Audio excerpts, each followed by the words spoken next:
India's foreign policy has almost always been the preserve of its prime ministers. Now, this is the case with the Modi government as well.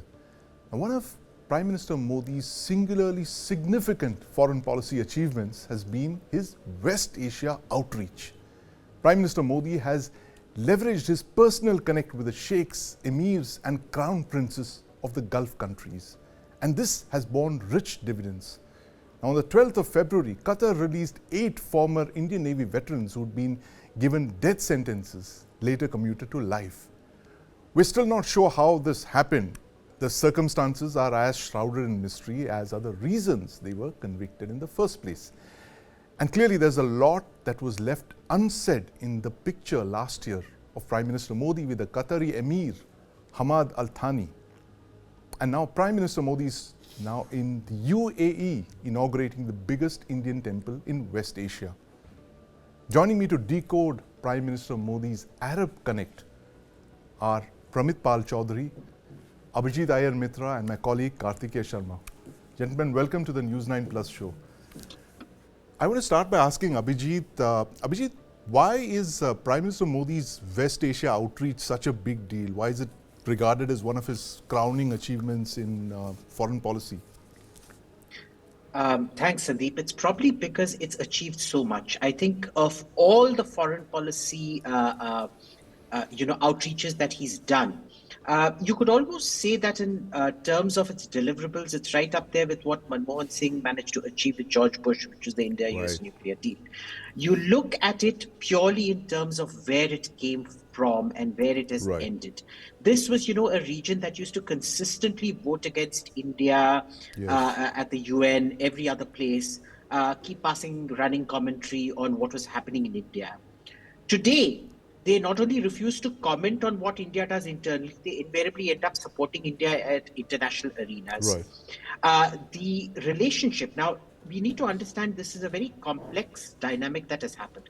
First of all, the Gulf countries have realized what human capital is. And unlike Pakistanis and Bangladeshis who go there as low-paid labor, India are the high to middle-end labor, which they are crucially dependent on. So, it's gone from a kind of a employer-employee relationship to a sort of almost like rishta ban raha hai. It's matchmaking happening. Number one, that was the people-to-people contact. The second was, we have a prime minister finally who's very powerful. For the last 30 years prior to this, we had coalition governments where, prime ministers would come, prime ministers would go, they would be on shaky ground. The third is the fact that, this is a prime minister who's seen as a Hindu nationalist who will never be accused of, coying up to Islamic countries or whatever. So he can be absolutely effusive, do whatever he wants, and it is always welcomed, to an extent that all of them have given him their highest national award. The fourth important thing out here is how much personal warmth he brings to every friendship. There is a certain Western Anglophile audience that was making fun of him, hugging Barack Obama and things like that. But remember, this goes down very well in West Asia. It has built up massively a massive bank of goodwill for him in West Asia, where they now feel they can trust him completely. They take him on board. They see him as a partner. Remember, there was that one maybe slightly unfortunate incident of a Emirati princess who escaped on a boat, and she was returned immediately to the Emirates, which they see this as, it's one man on the top out there, it's one man on the top out here. There is no multiple centers of decision making. The two are talking to each other and they are in perfect sync with each other. It works perfectly with the UAE, it works perfectly with Oman, it works perfectly with Saudi Arabia. Everything has it's a perfect alignment of stars. Right, absolutely, a perfect alignment of stars, Kartikeya. And I was just watching that footage of Prime Minister Modi with Sheikh Mohammed, and the warmth is intact, the way they hugged each other, as Abhijit was mentioning. These things carry a lot of weight in our part of the world.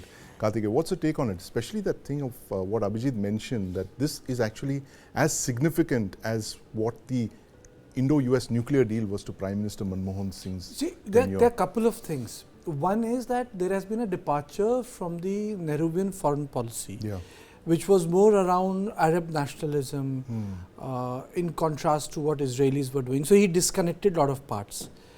Secondly, interests are forever. not ideological issues like Arab nationalism, Arab unity, or the issue of Palestine. Third is that yes, he cultivated a relationship with MBZ, who is supposed to be lightning rod for MBS, another important figure. But I think what Prime Minister Modi has done is that he has also understood the complexity of the West Asian politics. It's divided between Shia and Sunni camps. If you look at the investments which the Prime Minister has done, is primarily in the Sunni alliance. If you look at Quad, if you look at our relationship with Riyadh, if you look at our relationship with UAE, I think we have done very well. In fact, it has, I would say, Iran is a deficit area. Our ships came under the attacks from Houthis, like a warning message. So his investment, for example, the Emirati Queen, it was also an indication that if we cater to each other's interests, then I think a lot of things will fall into places. I am not putting or saying that it's 2 + 2, but the deal which India signed, the gas deal, for the 20 years, I think that's an important investment. And lastly, I would say that Prime Minister Modi has disentangled the West Asian pivot, They're independent. Like for example, in 2015, when I was in Israel, he didn't go to the Palestinian territory. A lot of people wrote articles. He dehyphenated the relationship. And secondly, Indian priority. I think 20, 30 years ago, they wanted planes from us. We didn't give them. They went to the Pakistani government. They got it. But then Arabs or the ruling class from UAE, they would come to Mumbai to see what electricity is doing or how hospitals function. So it's priority. I want to bring in Pramit here. Pramit, the point that Abhijit mentioned, and of course Karthikeya said, that our outreach is primarily to the Sunni Arab world and not so much with the Iranians. And you're looking at, this is something we've spoken about before, that axis of influence from the Mediterranean to the Indian Ocean is today, it's all Shia. Where does that leave us, given the fact that our ships have to pass through areas which are very clearly dominated by Shias with anti-ship ballistic missiles? So, well, the point is that it's not that we have a hostile relationship with the Shia world. Quite the opposite. India is the third largest Shia country in the world, and has perfectly friendly relationships with Iraq, Iran, and Syria. If you look at, for example, when India imposed grain export ban on wheat, the countries that were exempt included Syria and Yemen. India said that these are countries that we take seriously, and we're exempting them from the ban. But they're also United Arab Emirates. But look, the Sunni monarchies have come to the table and said, we see a post-American Gulf, we see a post-hydrocarbon Gulf, and we need to bring in new players into what is an evolving Gulf regional structure. We see India being part of that game, that you will continue to be a major oil and gas importer. We see you as being a rising military power. And as the Americans effectively begin their slow but steady withdrawal from the Middle East, we expect other external players to come in. And one of them that we see as coming into that game potentially is India. In return, we can do something for you. We can invest in your infrastructure. We can invest in your startups. We can put money on the table in building up a new India because it's in our interest to do so. So you saw a $50 billion commitment from the United Arab Emirates. You saw a $50 billion commitment from Saudi Arabia. And UAE has indicated that when they meet, we presume, Prime Minister Modi in July, they'll put another $50 billion on the table. What happens in Gaza? Totally irrelevant to this larger picture for them. Iran, however, whatever else can be said, because of its determination to maintain a certain posture in the Islamic world, a leadership position, and try to be, as Ayatollah Khomeini once said, more Arab than the Arab, has taken a very hostile position to Israel, even though Israel has repeatedly said, we don't actually have a case. We don't have a problem with your country. But for ideological reasons, Iran takes that position. This in turn means they get into a fight with the United States, and the sanctions regime is a consequence. and Iran has not handled its economy anywhere as well as the UAE, Saudi Arabia has. As a consequence, they have less to offer economically to India. And they don't have that larger strategic picture that aligns with what the new India is moving to. So yes, we don't have a problem with Iran, but Iran just doesn't bring to the table, doesn't fit in to what India is trying to accomplish economically and strategically than the the Gulf monarchies do. Yeah, excellent points there, Pramit. And Abhijit, this thing that what Pramit mentioned, this fact that how the vacuum that's being caused by the departure of the United States, eventually the US will withdraw out of the Middle East. Can that be filled by India, and to what extent do you think in the next decade or so? And do you actually see a point in the future, in the not so distant future, where we can actually be like a mediator to the regional conflicts? West Asia is an extremely fragile part of the world. So Sandeep, I think the question is, do we actually want to get into that morass? Because, if you go back to the, Middle Eastern Cold War, or even now, just recently, the Syrian civil war, the Middle Eastern Cold War that happened over Yemen and a whole load of other things, it was such acute microbalancing that you would be enemies one year and the very next year you'd be fighting each other. We saw exactly how the, war went in Syria. The Saudis and Emiratis were hell-bent on destroying Assad and toppling him. And today, he's welcomed out there and they're all lined up against Turkey. So the real question is, do we want to enter there?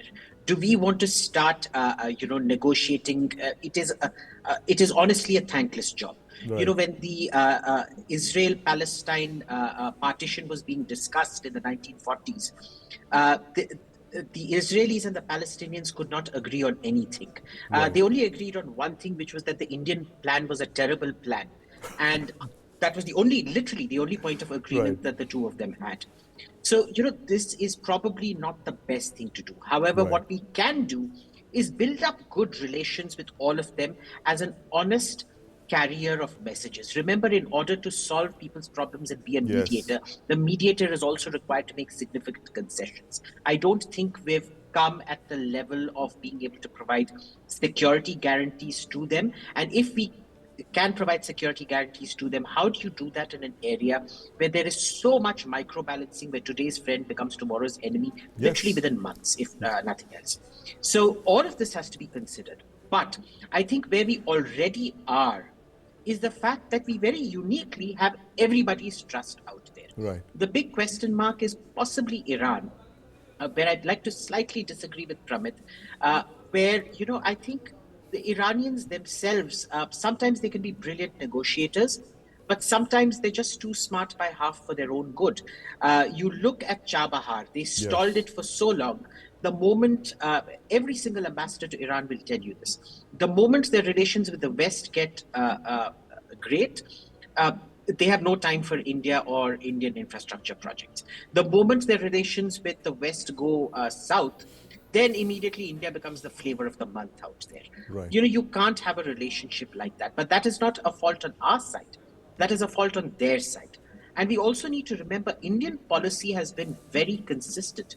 We've never antagonized the Middle East. We've always pursued friendly relations with them, even frequently when they didn't want those friendly relations, or they sided very openly with Pakistan.